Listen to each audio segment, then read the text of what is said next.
to as simple as that.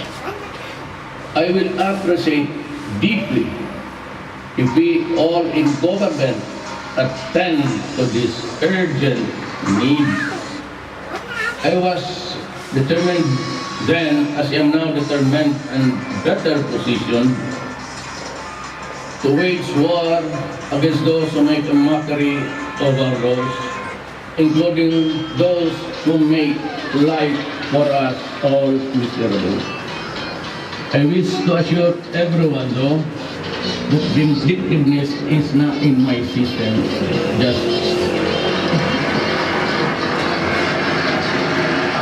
Just like you and I, all equal threat and equal protection are what I ask for our people.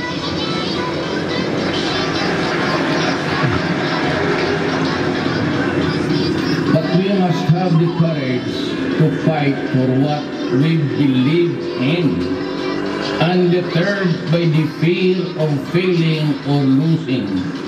Indeed, courage knows no limits.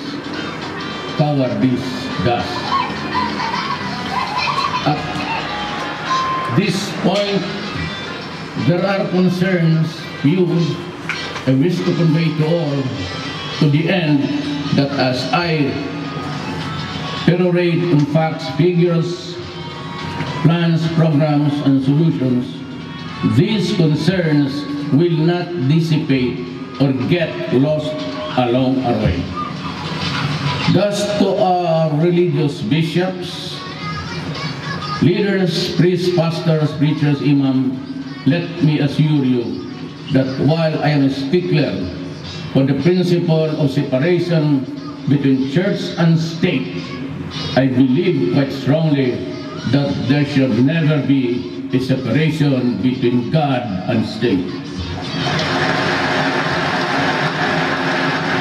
During my inauguration last 2016, I said that the fight against criminality and illegal drugs and corruption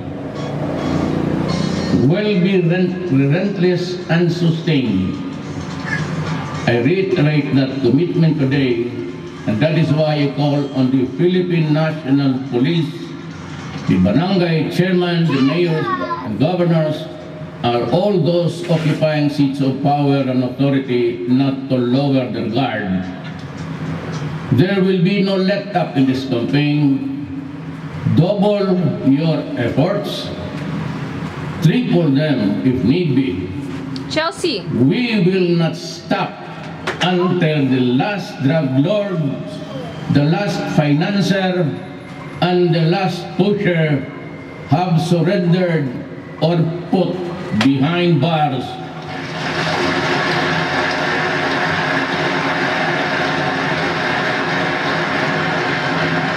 Or below the ground, if they so wish.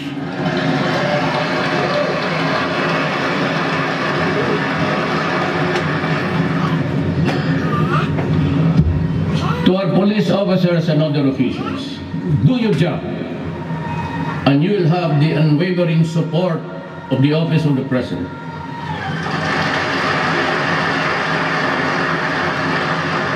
I will be with you all the way. Abuse your authority, and there will be a hell to pay.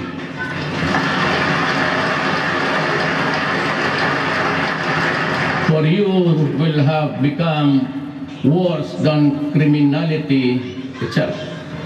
I order the National Police Commission to hasten the conduct of investigation and adjudication of administrative cases against police officers involved in criminal activity and illegal activities, and prescribe policies on lifestyle checks for PNP members. In this quest, I will put at stake my honor, my life, and the presidency itself.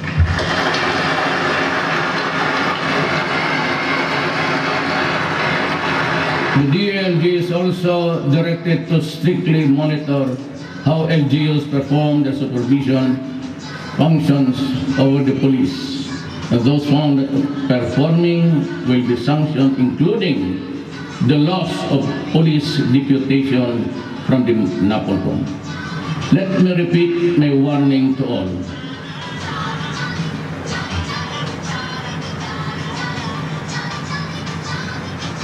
My repeat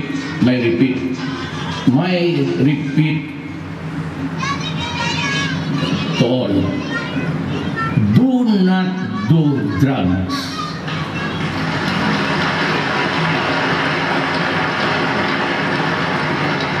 Because you will be the solution to the drug crisis that has engulfed Malawa, the nation. We will create an interagency committee on illegal drugs that will integrate efforts and strengthen the partnerships of our stakeholders. The reservists will be mobilized for information campaign against drug use and dissemination of information regarding drug rehabilitation program being offered by the government. Let us also strengthen our ROTC program to instill love of country and good citizenship. We will also prioritize the rehabilitation of drug users. We will increase the number of residential treatment and rehabilitation facilities in all regions of the country. The armed forces of the Philippines will facilitate the preparation for the use of military camps and facilities for drug rehabilitation. There can never be real, tangible, and felt development without making our people feel secure. And it is our duty to uplift the people's welfare.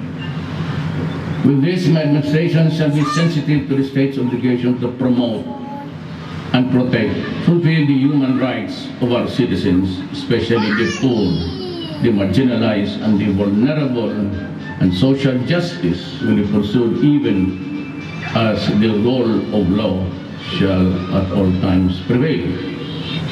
My administration shall implement a human approach to development and governance as we improve our people's welfare in the areas of health, education, adequate food and housing, environmental preservation, and respect for culture. Human rights must work to uplift human dignity.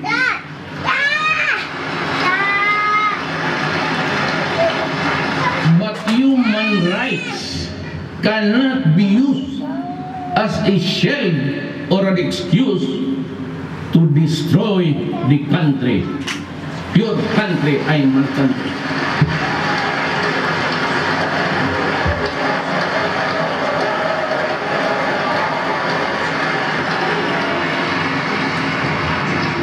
Meantime, since our country continues to be confronted with internal security threats aggravated by the existence and activities of the terrorist group Abu Sayyaf, the full force of the AEP will be applied to crush these criminals who operate under the guise of religious fervor. The AEP shall enhance its capability to search and engage with rogue and lawless elements. We have to strengthen our coordination with Indonesia and Malaysia to suppress the kidnapping in the waters of our neighboring countries. We will strengthen our counter-terrorism programs by amending various laws on human terrorism, financing, and cybercrime. This is our answer to the challenges of the global developments and the non-traditional threats, transnational crimes, and fanatical terrorism. Addressing global warming shall always be our top priority but upon a fair and equitable equation.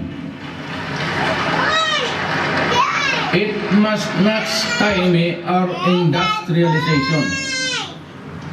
We also endeavor to develop and corporate partnership with nations sharing common interests and concerns with the Philippines, maintain and sustain bilateral and multilateral consultations and dialogue.